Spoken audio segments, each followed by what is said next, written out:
नमस्कार मित्रों, मैं अंकित सिंह, डेयरी स्पेशलिस्ट। मैं पहले दिन फीडिंग पे चर्चा किया था, जिसमें कुछ कड़ियाँ रह चुकी हैं। आज जिसमें जो है बाईपास फैट और बाईपास प्रोटीन। जैसे कि किसान बंधु आते हैं डेयरी पे दूध लेके, दूध उत्पादन तो कर लेते हैं, लेकिन उसमें फैट और एसएनएफ ना होने की वजह से, यानी वसा और वसा रहित ठोस ना होने के कारण, जिससे जो उचित मूल्य उनको मिलना चाहिए वो मूल्य नहीं मिल पाता है। ये जिस नहीं मिल पाता है तो वो परेशान हो जाते हैं कि पशुओं का फीडिंग कैसे करें, क्या खिलाएं। दाना तो खिलाते हैं, लेकिन उनको फैट और एसएनएफ नहीं मिल पाता है। तो इसके लिए कम खर्च में बाईपास फैट और बाईपास प्रोटीन। जैसा कि हम लोग जानते हैं, पशुओं को 4 पेट होते हैं: रूमेन, रेटिकुलम, ओमेजम, एबोमेजम। तो बाईपास प्रोटीन और बाईपास फैट में क्या होता है, वह पहले पेट से जैसे चारा पशु लेता है, पहले पेट में जाता है, उसके बाद दूसरा और तीसरा पेट को बाईपास करते हुए सीधे चौथे पेट में चला जाता है। तो उसमें क्या होता है, जैसे पशु चारा ग्रहण करता है, रूमेन में जाता है, रूमेन के बाद रेटिकुलम और ओमेजम को बाईपास करता है और सीधे एबोमेजम में चला जाता है।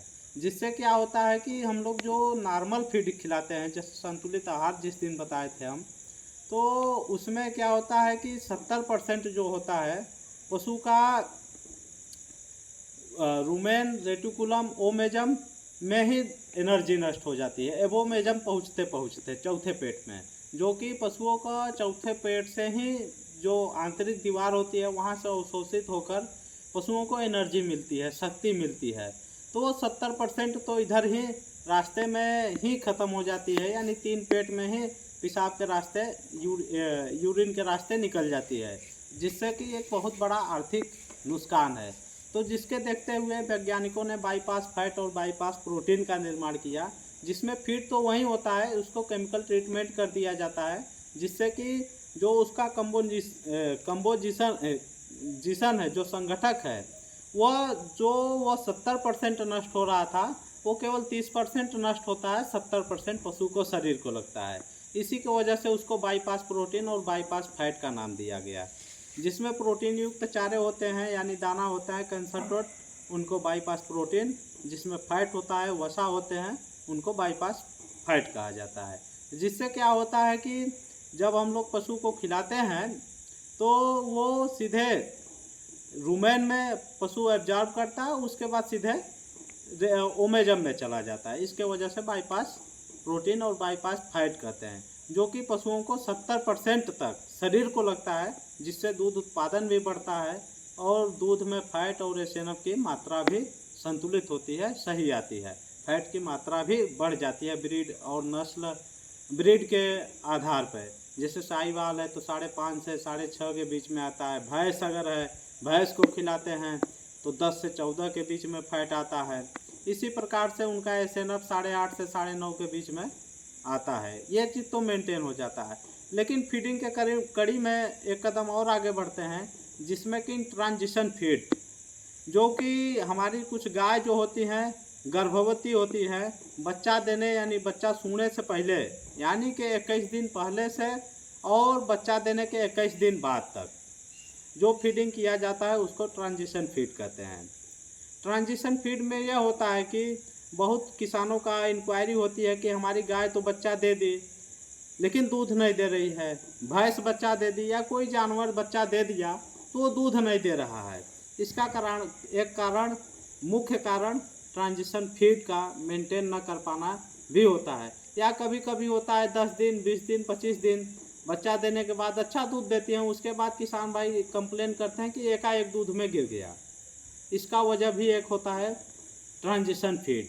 ट्रांजिशन फीड में क्या किया जाता है कि बच्चा देने से 21 दिन पहले जो पशुओं का चारा होता है, यानी दाना होता है, उसमें बदलाव किया जाता है। उसमें हाई एनर्जी वाले चीज़ दे जाते हैं, हाई प्रोटीन, हाई फैट की जो वस्तु होते हैं और सूटेबल, यानी कि आसानी से पच जाए। तो ऐसे फीड को ट्रांजिशन फीड कहते हैं, उस हिसाब से खिलाया जाता है।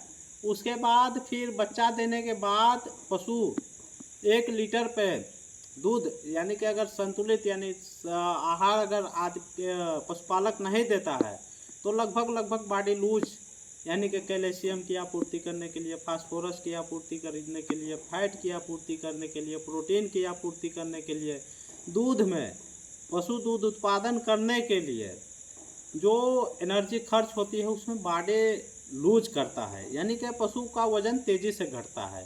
तो अगर जितने पहले के समय में जो खाना है खाया है उसका जो शरीर बना होता है तो बच्चा देने के लगभग 45 दिन तक बहुत तेज़ी से बॉडी लूज करता है शरीर। तो उस समय खासकर ध्यान रखने योग्य बातें होती हैं, जिसके लिए ट्रांजिशन फीड उसके लिए बनाया गया। बच्चा देने के बाद क्या करना चाहिए? कभी कभी क्या होता है कि बच्चा देने के बाद ही किसान भाई हैवी चारा देने लगते हैं, तो इसके वजह से भी प्रॉब्लम आ जाती है। कभी कभी चारा उठाना बंद कर देता है। तो बच्चा देने के बाद हल्का सुपाच्य चारा देना चाहिए, जिससे कि हल्का हरा चारा देना चाहिए, थोड़ा हल्का सूखा चारा और थोड़ा थोड़ा दाने की मात्रा बढ़ाते जाना चाहिए। और जहाँ तक संभव हो सके ट्रांजिशन फीड को मेंटेन किया जाए, हाई प्रोटीन हाई फैट जिसकी आवश्यकता होती है। बच्चा देने के बाद पशुओं में कमजोरी भी आ जाती है, उसके एनर्जी को रिक्वायरमेंट देखते हुए एनर्जी युक्त भोजन देने चाहिए, जिसमें कि मक्का हो गई, मूंग हो गया, चना की चूरी हो गई, अरहर की चूरी हो गई, ये सब फीड को सम्मिलित करना चाहिए। इसके साथ साथ ही बच्चा देने के बाद बच्चे का भी डाइट मेंटेन करना बहुत ज़रूरी है, क्योंकि बच्चा ही तो भविष्य है। अगर बच्चिया है तो वहीं भविष्य में गाय बनेगी। तो इसलिए बच्चे का भी डाइट प्लान एक होना चाहिए। तो बच्चे के लिए बच्चा होता है, बच्चा सूने के बाद तुरंत किसानों का भ्रम है कि जेर नहीं गिराते, जब तक जेर नहीं गिराती है माँ तब तक दूध नहीं पिलाना चाहिए। ये मिथक बात है, ये झूठ बात है, जिसमें कि बच्चा जनने के बाद माता के, गाय के या भैंस के या माता जो भी जनती है, जनने के बाद तुरंत बच्चे को बॉडी वेट ऑफ 10% उसका दूध या खीस कोलेस्ट्रॉल पिला देना चाहिए, जिससे कि बच्चे की जो रोग प्रतिरोधक क्षमता है उसकी मेंटेन हो सके, इम्यूनिटी बूस्ट हो। इसके साथ साथ यह दूध पिलाने से ऑक्सीटोसिन हार्मोन नामक स्राव होता है, जिससे क्या होता है कि जो जेर गिरने में आसानी होती है। ये भी एक बहुत फ़ायदेमंद चीज़ है। इसके साथ साथ बच्चे को जहाँ तक संभव हो सके बॉडी वेट ऑफ 10% यानी जितना बच्चे का वजन है उसका 10वां भाग दूध पिलाना चाहिए। यह लगभग 88 दिनों तक मेंटेन किया जाता है, लेकिन कम से कम 30 दिन तक बॉडी ऑफ 10%। उसके बाद फिर उसको यानी कि टोल्ड मिल्क या डबल टोल्ड मिल्क या सेपरेटा मिल्क या छेना का पानी जो आता है उसको पिलाएं धीरे धीरे। तो उसको रिप्लेस अगर करते हैं, रिप्लेस या काफ़ी स्टार्टर फीड आ जाते हैं, तो 30 दिन 45 दिन बाद काफ़ी स्टार्टर फीड से धीरे धीरे स्टार्ट करें। या दलहनी जो फसलें हैं जैसे कि चना है, बरसीम है, मटर के जो पत्ते हैं, अगर इसको भी खिलाते हैं तो पशुओं का पेट में क्या होता है, रेटिकुलम का विकास नहीं होता है, रूमेन का विकास नहीं होता है। जो छोटे बच्चे होते हैं उनके में लगभग 70% रेटिकुलम होता है, वो धीरे धीरे घट के 30% पे आता है।